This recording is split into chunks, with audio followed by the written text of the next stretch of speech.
खिच्ने त यहाँ पो रहेछ त हजुर सबभन्दा राम्रो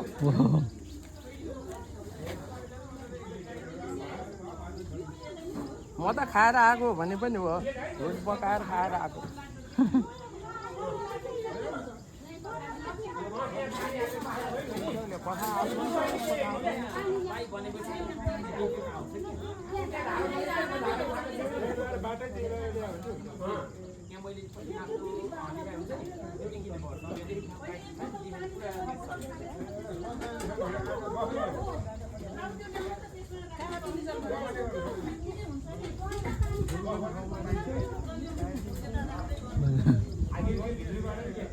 ये बाटोबाट आएको हुन्छ